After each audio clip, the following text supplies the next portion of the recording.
Lord, may everything we say and everything we think and everything we do tonight as we conduct your business be worthy of your gospel. Amen. Okay, so first thing I want to do is I want all the staff to stand up, and I want us to give them a hand.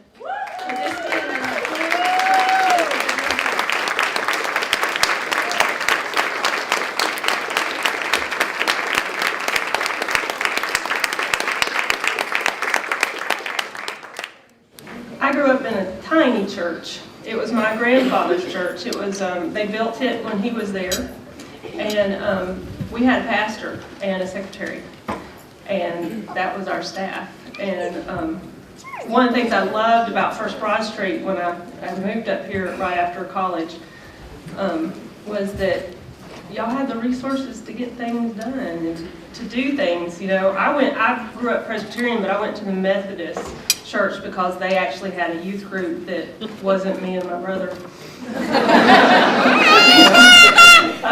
But it's amazing, and I appreciate the staff and all they've done. We have put them through a lot of new things in the last 2 years, and I'll take responsibility for some of that.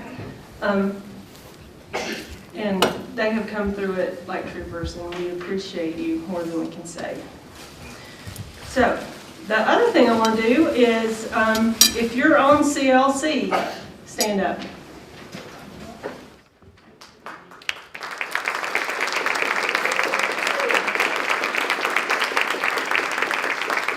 So, this is our first year riding the new bike. We keep saying that being on CLC this year is like changing tires on the bike as you ride downhill. And I think, anybody disagree with that that's on CLC?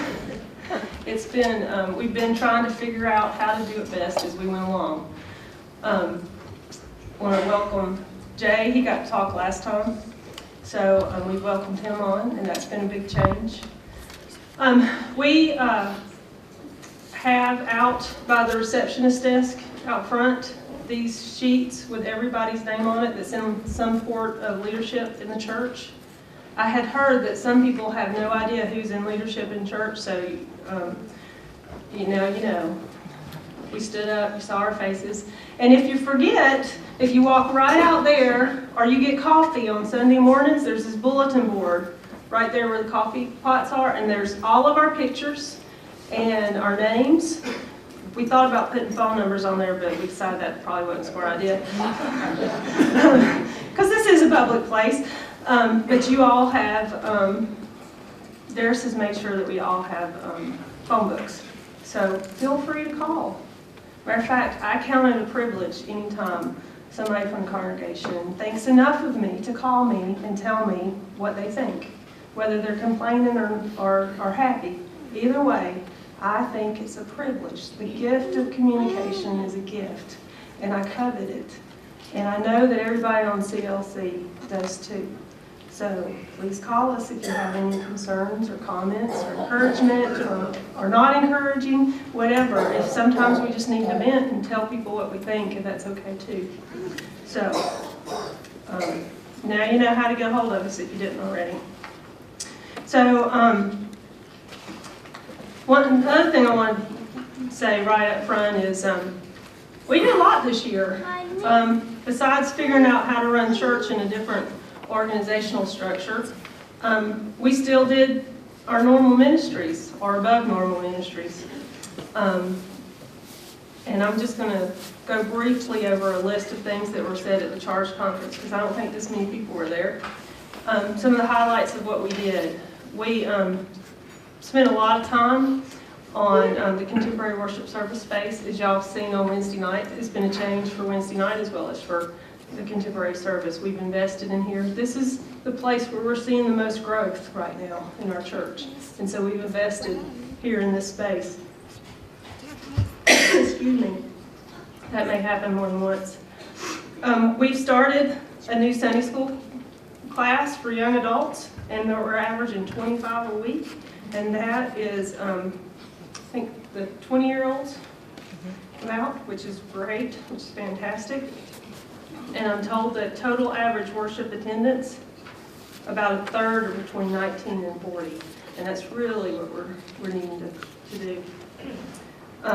Vacation Bible School, we reached out into community in a different way this year with the Jackson Elementary School kids. Remember the flood this summer? We went downtown and helped those merchants clean up. And I know there's a toy store downstairs that my kids particularly like. And we walked in one day, and Anna, who owns the store, said, "You won't believe what First Broad Street did."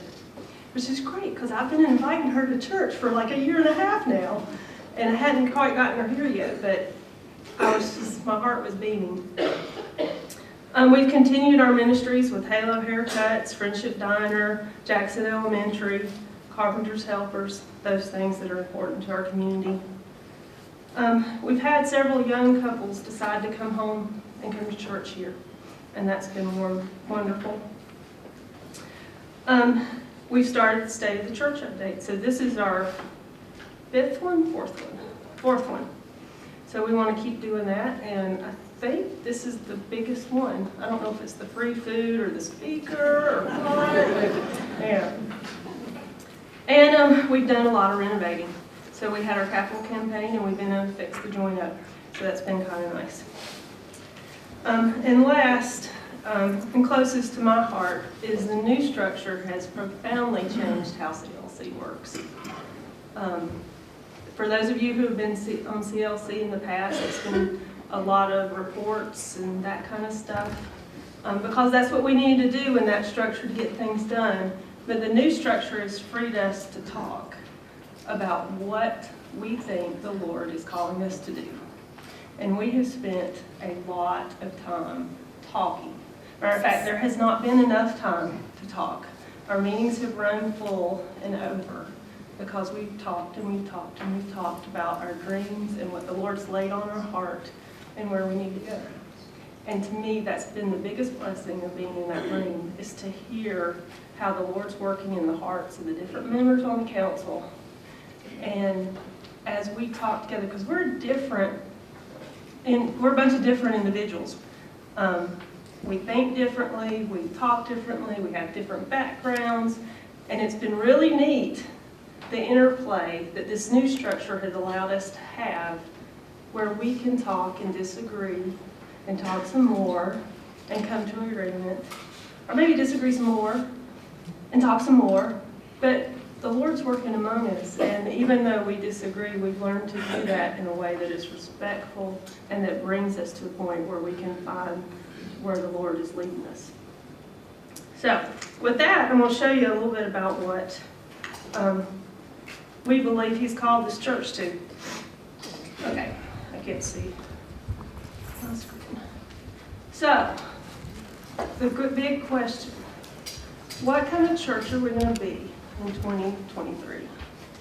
Sounds like forever away, doesn't it? Yeah, and I have a 10-year-old daughter that I had yesterday. She'll be 20 in 2023. I'm hoping that what we do in the next 10 years makes her want to go to church when she goes off to college about this time. That's something I think about almost every day. So, there's all kinds of different churches, but we kind of talk about three. There's your dying church, there's your stagnant church, and there's your vibrant church. I hope that we will be a vibrant church. So, since we have a wing structure, we thought we'd talk about this in that frame. So in dying churches, worship is used typically to preserve the traditions that have tied generations together. We do it this way because we've always done it this way. You can't move the altar because it's been there since my granddaddy built the church. Stagnant churches feel a little better. They worship their worship meets the needs of the congregation. They express thanksgiving and they learn about Christ, and it's a good thing. But in the vibrant churches, those churches that are just spilling out into the communities, worship is an expression of love coming from the individuals that are celebrating their Lord together. It is an expression of those individuals' faith that just cannot be contained. In inviting, dying churches hope that newcomers will come and find their place within their existing structures. Come on, we got a great place, come fit in with us. Stagnant churches, they try a little harder. They intentionally welcome newcomers and help them find their place. But vibrant churches are so contagious in the joy of being a Christian and the work that the Lord is doing among them that they can't help but go out and tell all their friends and all the strangers they run into how wonderful the Lord is and what He's doing in this place.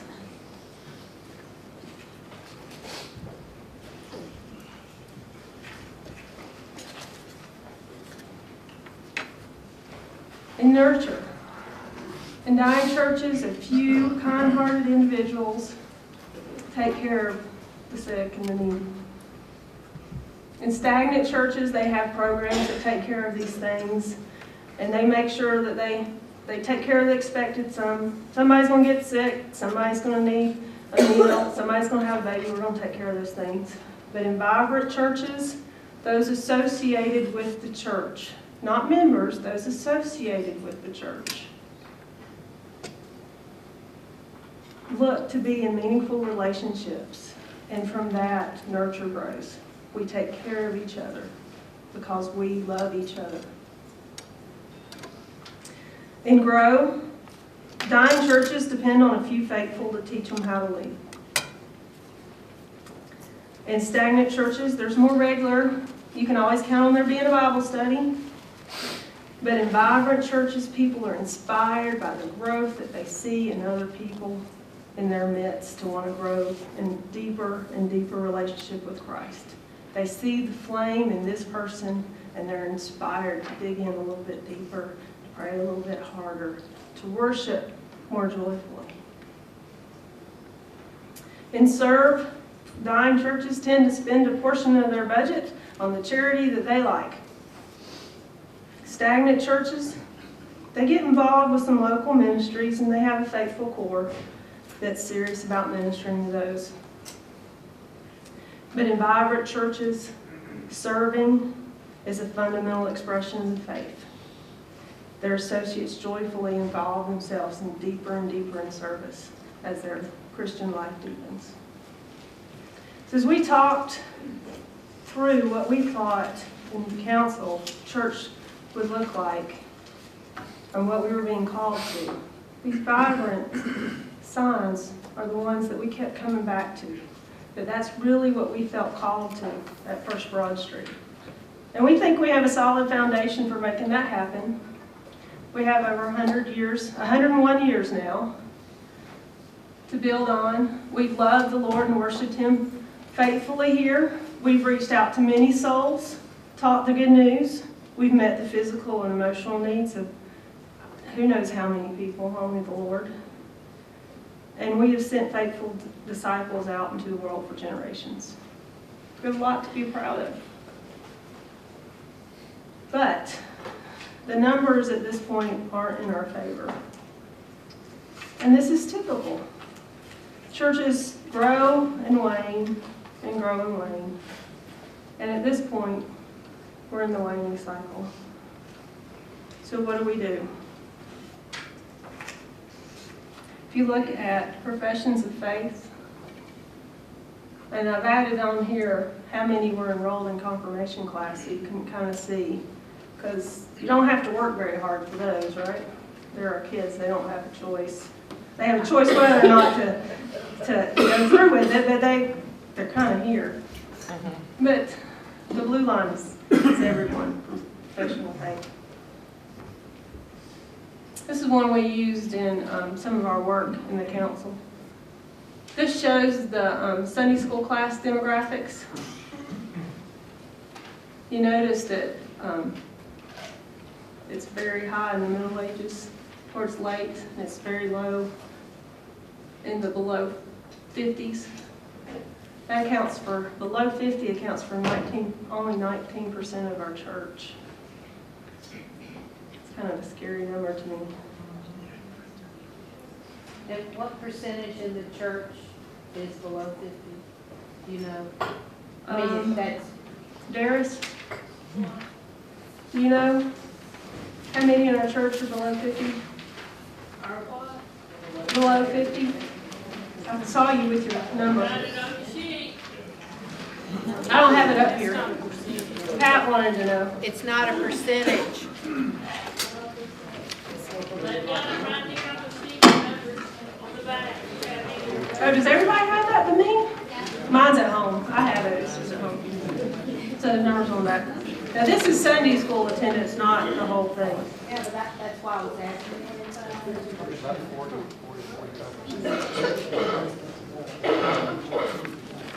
Okay. This is a slide I stole from Mike Harvey. Is he here tonight? He's at the beach. He's at the beach? Yes. That must be nice.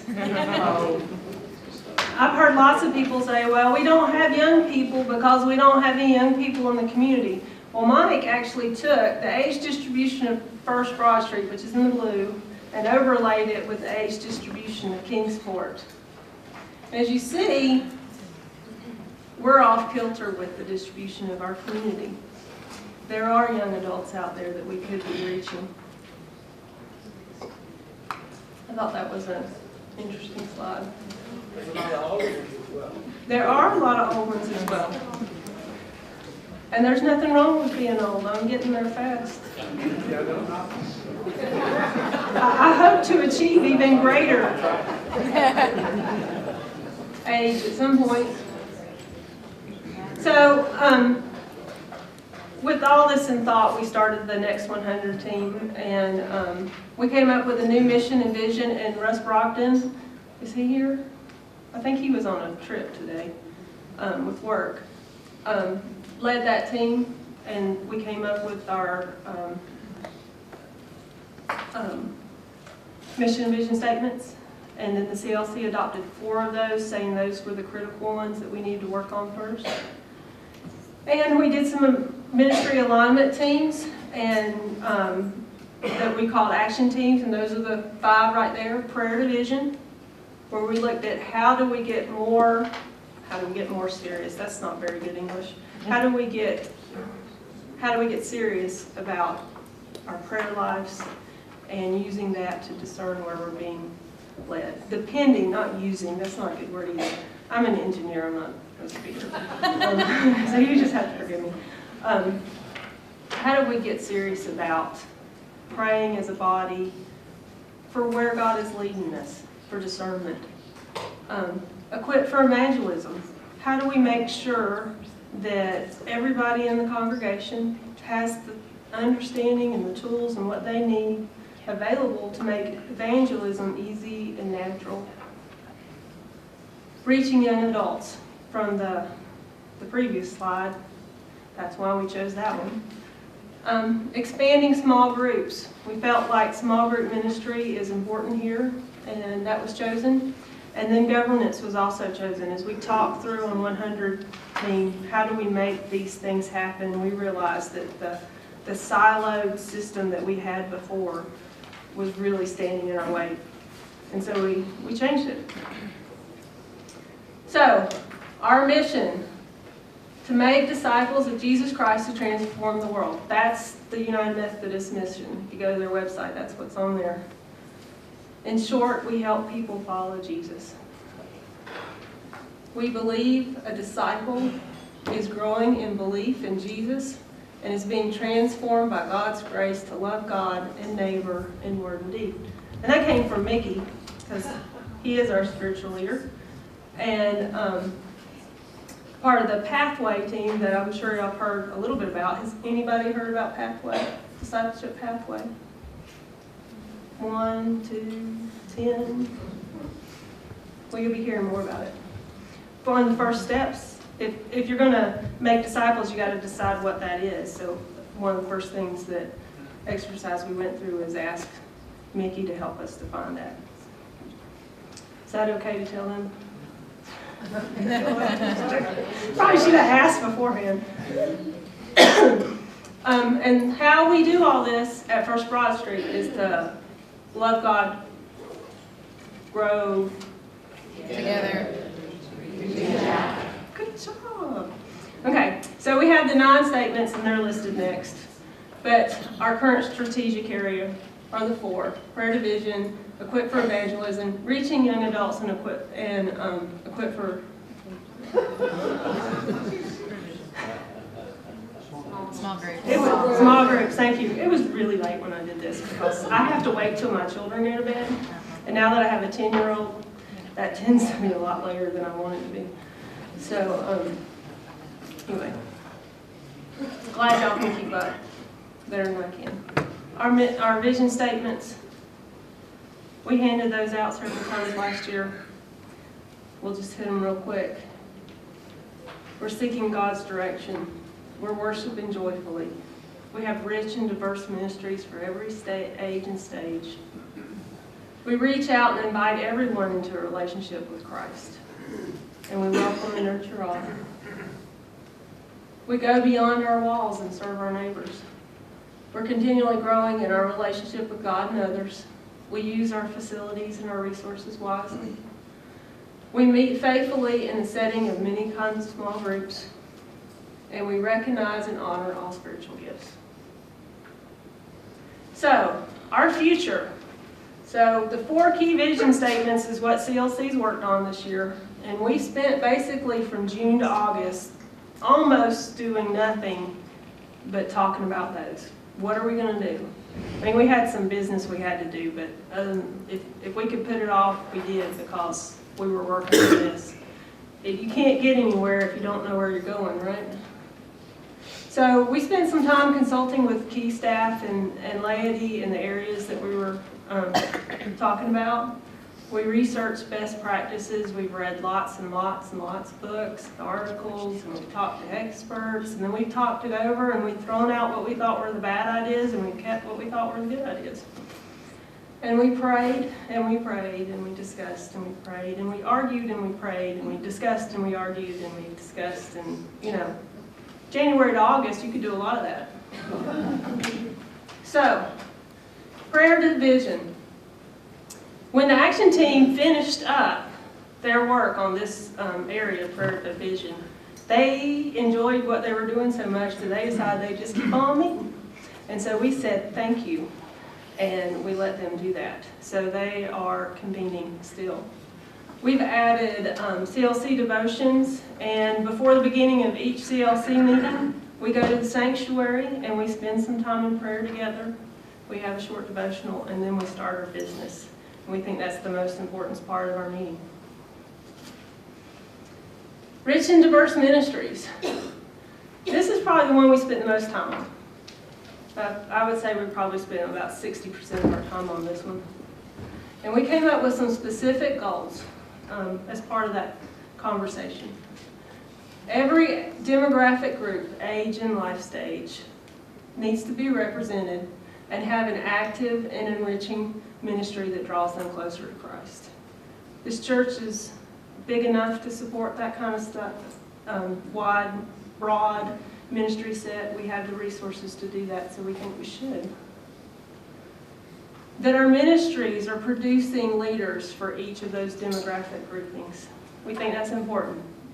That God is calling and equipping for the ministries that He's wanting us to have. And so if we're on the right track, then that should be a natural byproduct. That each ministry is sustaining or growing, hopefully growing. That we have a variety of demographic groups that celebrate, serve, worship, pray, and have fun together. We think that's really important to success at First Broad Street. I've been here since '95, so what is that, 18 years? In my time here, we've been pretty siloed. The older adults hang out with their crowd, the middle adults hang out with their crowd, the young adults hang out with their crowd. We think that the time for that to happen is gone. That we have things to learn from each other. And that if we want to grow as Christians, and if we want this church to survive the next 20 years, that we need to start mixing and mingling. I have learned so much from sitting at the table right there with Bogarts every Wednesday night. I didn't know him from Adam until, Christopher was born? And Jennifer knew him because Gail taught Sarah, her daughter. They took me under their wing. They held Christopher so I could eat. Wednesday night was the one meal I could eat in the whole week, except for at work. It was either at my desk with my computer, I could eat then, or it was here on Wednesday nights while Miss Gail and Mr. Bob took Christopher. And Mr. Bob, if he doesn't have a broken back by now, it is a miracle, because he has taken Christopher up to those stairs, and they have jumped off the third stair at least 1,000,000 times. One more time, Mr. Bob, one more time. And then when my husband, who travels, he's not here right now because he's traveling, was gone, and my daughter wanted to dance in the father-daughter dance, Mr. Bob wouldn't let me say no. He got up there, and he was her father in the father-daughter dance. Now, if you've not seen the father-daughter dance, there is a lot of picking up and twirling around, and here's Mr. Bob twirling I think it started at 6, and it went up to maybe 9 and 10. She's not light. And he got out there, and then when she wanted to be in the Nutcracker, her parents had to dance. And guess who danced with me because my husband was gone? Mr. Bob. Yay, Mr. Bob! And I want you to know that my Sunday school class is very jealous of me because I have this relationship with the Bogarts. Now, you guys need to find somebody in my Sunday school class and adopt them. Look, I got a hand raised over here. I think it's in is it Timothy or Titus, where it says the older women should teach the younger women. It's Titus. We need more of that and less of the we're over here and we're over here and we're over here. We need you guys. Do you hear me? Y'all have lived a wonderful life and gotten so much wisdom that we can learn from. And our lives are so different from your lives. Because life is just different. My mother, has nothing in common with what my life is. And y'all need to understand where we're coming from. And you can't do that unless we're talking all the time. You know? And because Miss Gail and Mr. Bob have invested in my life, she has the right to tell me things. Did you know Miss Gail? She doesn't hold back. And it has been a blessing on my life in ways I can't express. And I hope that you all will invest in the lives of the young people in this church. And I can promise you one thing. If you guys will do that, if you will invest in the individual lives of the young people of this church, they will come breaking the doors down. Because there is nothing out there that can do that for us as young people.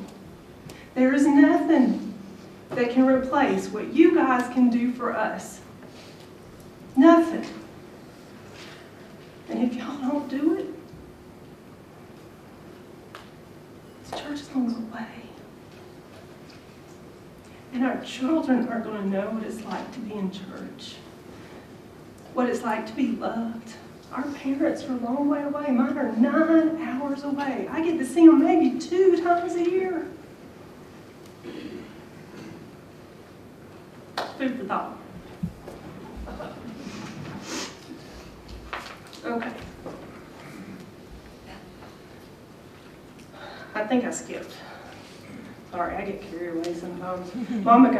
Ella goes, would you just stop? Can we move on to the next subject? Okay. Did I get on there? So, yeah.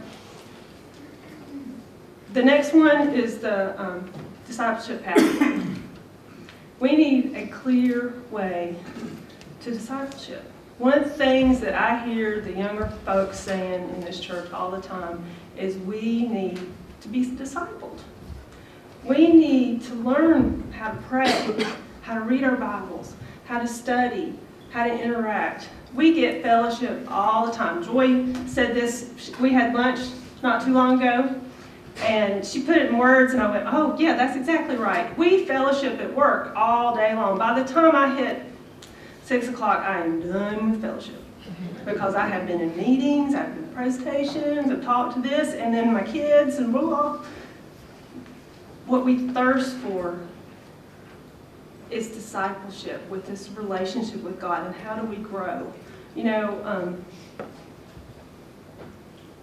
what's his name, Andy, that was on TV? Andy Griffin. You know, you can watch Andy Griffin on TV and learn how to be a good person and learn a little bit about loving folks. You can't do that watching the trash that's on TV today. This is the only place you can get that good stuff. It's the only place left. You can't learn how to pray in school.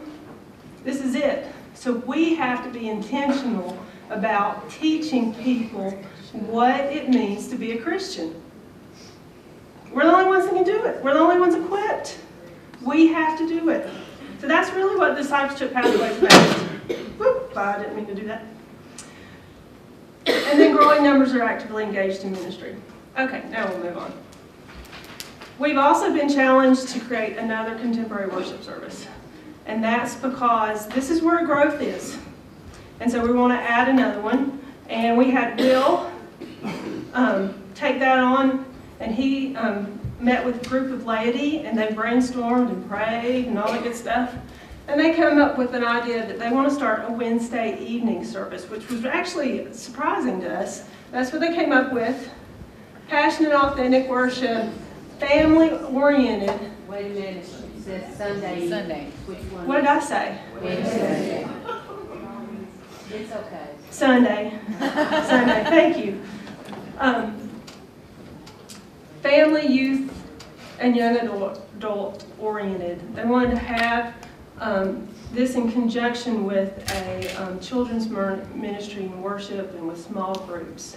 And it really sounds neat, and we're hoping to start that this year. It's not next year anymore, it's this year. So that was another thing that we've been working on. Traditional worship. We've been challenged to help that service evolve into something a little bit more fresh. And I know I go to that service, it's my favorite. I went to contemporary for a while. I came back to traditional so I could sing in the choir, because I do love to sing. And it was like coming home. I remember going, this is it, you know. But even though it's traditional, doesn't mean it doesn't need to evolve and change and become more and more relevant as people evolve and change. So one of the things we're challenged the design team to do is celebrate the high holy days really well. Make sure we have about one a month. Keep changing at an incremental pace. We don't want to overwhelm everybody, but keep moving. And help everybody understand why we make the changes that we do. And one of the things that's really dear to my heart is to weave a thread through worship that children can follow, so that's more relevant to them. I know I have been, so if you have any ideas, those of you with experience, let me know. I've tried almost everything to try to get my children to listen more in service, because they're in that service. Making them draw a picture about the sermon. I've bribed them with money. I'll give you $1 if you can tell me 3 points from the sermon. You know, just whatever. So if you have any ideas, I've run out. Please let me know. Be thankful they're sitting there. Well, I am. It'll come. I hope so. You know, and I think back on my spiritual life, it was the hymns that really spoke to me. I remember being about my daughter's age, sitting there reading the hymns and going, oh, wonder what that means. So who knows what's working. We spent a good time on children and youth. We had the opportunity to do that. And we brought on Katie and Ray as separate directors, one for upstairs in the children's area and one for downstairs in the preschool area. And that has made all the difference in the world. And we're currently figuring out what we want to do with youth ministry, because with Jared moving on, that provides that opportunity. I think I've heard a couple of people, why did Jared leave, and this kind of stuff. Is there a problem? I think we need to understand that as we hire folks in, that they're going to have a need to provide more for their families as their families grow older. And our church can't afford to take them on up their career ladder that they need. So we're going to have a churning. We're going to have them. We want them to come in and they'll learn something from us and then they'll move on. And that's just going to be the natural progression. And so we've helped Nate and Jared move on to their next careers in the past year. And we appreciate all that they've done for us. It's been fantastic having them, and we celebrate that they can move on to the next step in their careers and being able to further support their families. Discipleship pathway. So, essential criteria. We will clearly communicate ways in which those associated with our church can deepen their walk with Christ. We want to be very, very intentional about that. That anybody can enter the pathway at any point. So we want the retired ministers that come in here after, however many years in the service to come in and have a place in this path. And we want somebody who walks out of the street who's never heard of Jesus Christ to have a place in the path, and everywhere in between. So it can't be too prescriptive, because we don't have that many slots in our document, right? But that's what we want. We want a place for everybody. We will equip all for service according to the gifts that they've been given. We'll provide ways for more experienced Christians to interact and mentor, kind of what I was talking about before. We'll inspire us all to hunger for a deeper relationship with God. But most of all, it's about relationships between us and the Lord, not about activities. And so this document has been given over to the Pathway team that is formed, and they've been meeting. How long have y'all been meeting, Kim? A long time. A long time. 5 months. And so they've been working over how to make this work. What does it look like in the end? This is essentially what we gave them, these guidelines, and said, go, pray about it, study together, talk, and y'all be done next week, right? I can't wait for it to be done. I'm really excited about this. Expand small groups. So the CLC formed a small group implementation team. Russ Brogdon and Hannah Harvey championed it, and they met for a little while and came up with some key learnings. One of which, there are several types of small groups, and it makes a lot of sense when you think about it. The size and structure of a group is determined by what your purpose is. We talked for a long time, what is and what isn't a small group and that kind of stuff, and then when they came back we went, oh, yeah, that clearly makes sense. And so accountability groups are going to be really small, maybe 2 or 3 people. Those are the places where you're really digging in, life-changing type accountability and growth. Discipleship groups are bigger, where you're studying together, 10 to 12 maybe, 8 to 12. And then fellowship groups can be huge, because you're as big as the room that can contain you, because you're fellowshipping. We know that we need leaders to be able to guide the leaders of the group. And that's something we don't have in place right now. So that's one of our goals. And we desire that the small groups be started within the structure of your discipleship pathway. So we're kind of waiting on that team, and we're going to roll those in together. Equipped for evangelism, main thing we learned there is that we need to keep learning. We've done an excellent job of welcoming the last couple of years. We've really grown and seen some good fruit with that, but we really need to understand how to be more inviting. We need to train staff, we need to train laity, and work on that. Okay. Questions about mission and vision? Mickey's got a mic, so if you have questions, now's the time.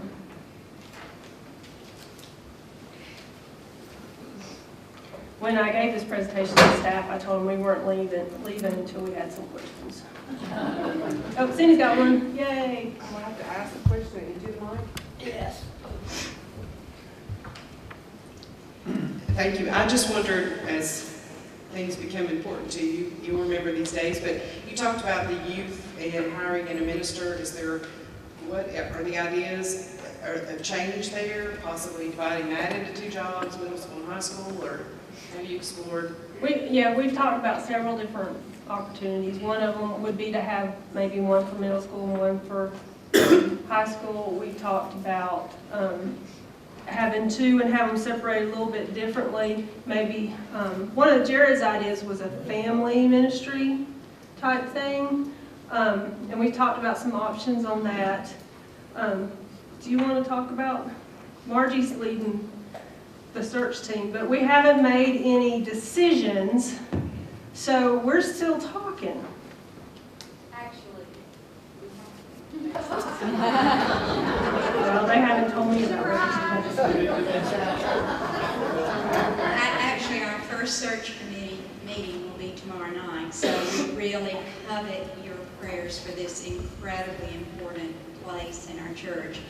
But what we are looking at right now is to hire one really good youth director who has a vision for youth ministry.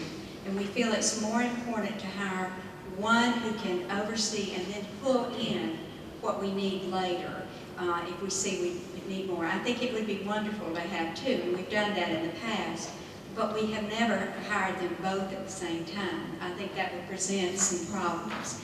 And so that's where we're heading right now. We're wanting to hire one really dynamic, wonderful youth minister. So, Thank you. And Margie's heading that search committee, and we're moving forward. Any other questions that I can answer incorrectly?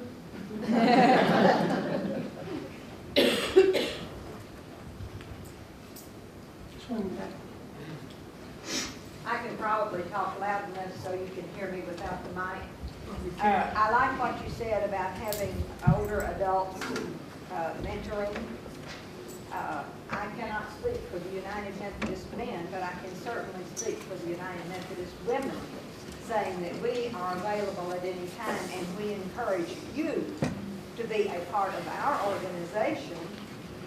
Doesn't have to be in the daytime, it doesn't have to be in the afternoon, we have evening circles, but we also have, what do we call it, our e-circles, where if you would let us know, we would be more than happy to do what we can. We're good babysitters. We actually can feed them and hug them and love them and talk to them, believe it or not. But I think, Elise, what I'm trying to say, I think it's a two-way street. You have to reach out to us as much as we need to reach out to you. I agree. I agree. And I think there's some fundamental communication problems that we have. I think one of it is the busy lives of those of us who work and raise children. And We've been there. we know about that. And I think we've got to figure that out together. We've got to figure it out together.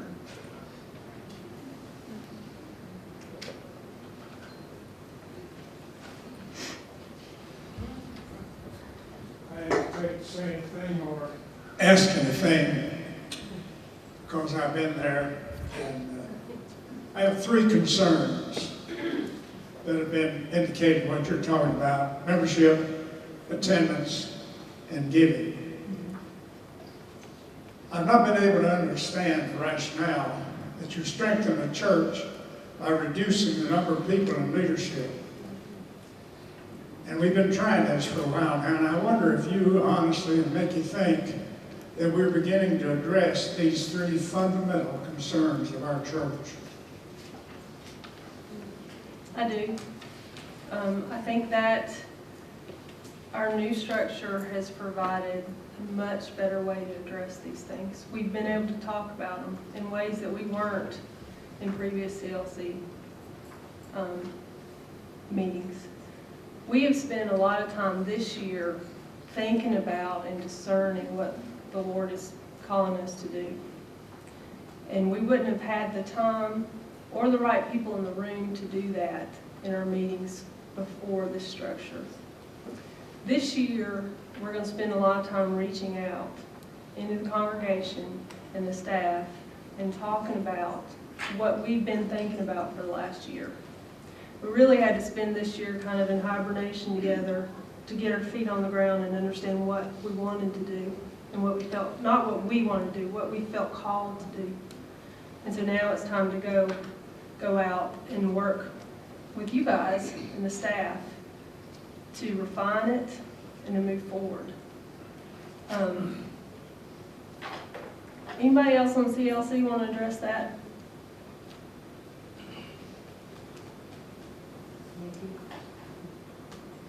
No? Nobody's going to help me out? Y'all are so vocal in our meetings. Vicky's going to do it. Yeah, Might as well I probably jump don't in. need a mic. I have been here, well, I guess I'm going to anyway.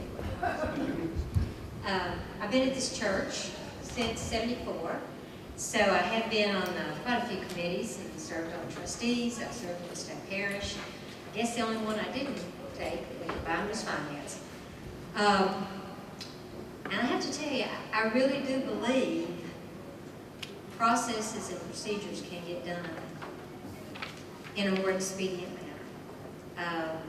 My time on trustees was fine, but there were a lot of times when we said, well, no, now we need to take that to this one. No, now we need to go to this one. And you know, you wait until they meet, you know, or you make a phone call and then you try to get another meeting together. And I mean, it has been a shock for us. I'm not going to say, because, you know, some basics that we didn't even think about, that bless LCR, Lemieux, he was here.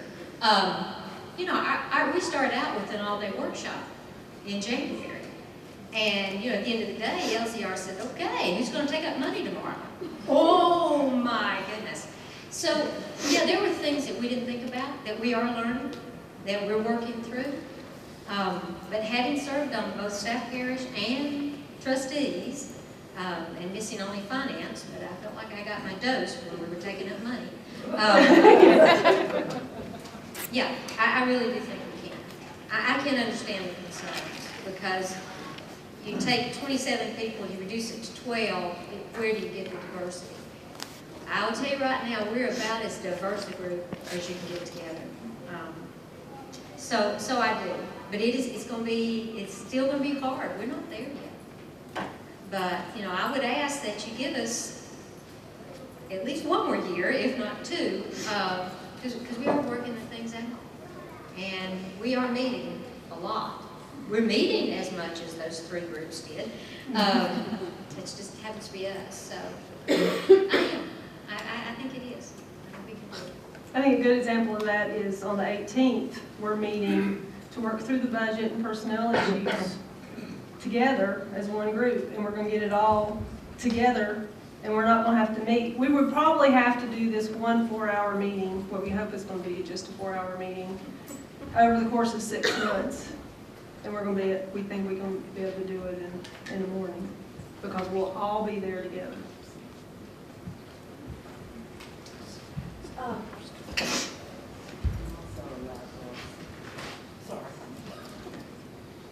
Elise, one of the questions that I have, a couple of the CLC members a couple of CLC members and staff have talked about, do we need to have more people just come and sit and listen to what's going on? And that is something that I've wondered, would that be a helpful thing, just to have heads there, not to, not to speak, not to ask questions, just to be there, so that when there are questions in the church, people who don't have a voice, a vote, can say, this is what I heard. Now, I don't know whether that's a helpful thing to say that there are more people involved in what's going on. CLC meetings are open unless you're talking personnel. Now, when you just mentioned budget, some of us had the 18th on the calendar, but if you're doing budget and personnel, that means that we should not come. So those are the kinds of things that I think are questions in the congregation.